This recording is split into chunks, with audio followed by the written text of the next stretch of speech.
தமிழகத்தில் 36 சுங்கச்சாவடிகளில் கட்டண உயர்வு அமலுக்கு வந்துள்ள நிலையில் இது பொதுமக்களை பாதிப்பதாக வாகன ஓட்டிகள் கவலை தெரிவித்துள்ளனர்.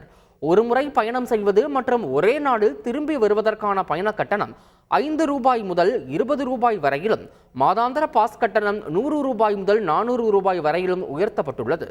கோவை மாவட்டம் கனியூரில் உள்ள சுங்கச்சாவடியில் கட்டண உயர்வு நடைமுறைக்கு வந்ததால் சிரமத்திற்கு ஆளாகி உள்ளதாக வாகன ஓட்டிகள் வேதனையுடன் தெரிவித்துள்ளனர். இப்போ வருஷம் ரேட் ஏற்றுறாங்க, 6 மாதத்துக்கு ஒரு டைம் ஏற்றுறாங்க, இப்போ 3 மாதத்துக்கு ஒரு டைம் ரேட் எல்லாத்துக்கும் வந்துட்டாங்க. எப்படி லாரி தொழில் பண்ணுறதுன்னு எங்களுக்கு தெரியல. இங்கேருந்து பார்த்தீங்கன்னா நார்த்து போகிற வரைக்கும் ஒவ்வொரு டோல்கேட்டுக்கும் 100, 50, 150 ஏற்றிட்டு போகும்போது பார்த்தீங்கன்னா 10,000 மேலே டோல்கேட் சார்ஜே வந்துடுது. லோடு போகிறது பார்த்தீங்கன்னா அதே வாடகை தான். அன்றைக்கி இருந்து 10 வருஷத்துக்கு முன்னாடி அதே வாடகை தான் இப்பவும் போடுறாங்க. டீசல் ரேட்டே ஏறிடுச்சு, டோல்கேட்டே ஏறிடுச்சு. எப்படி வண்டி ஓட்டி என்ன பண்ணுறதுன்னு உங்களுக்கு புரியல. பாமர மக்கள் கொஞ்சம் கஷ்டம்தான் போயிட்டு வரதெல்லாம்.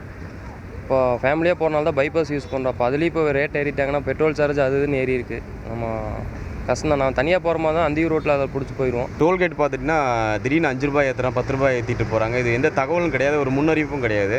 இது என்னோட சொந்த வண்டின்றதுனால எனக்கு ஒன்றும் பெருசாக தெரிவிக்கல. நம்ம அதுக்கு தகுந்த மாதிரி ஒரு இது பண்ணோம். இது வாடகை ஓட்டுறவங்களும் ரொம்ப கஷ்டங்க. இது அதெல்லாம் சிட்டிக்கு நியரஸ்ட்டாக இது தேவையில்லை இந்த டோல்கேட்டு.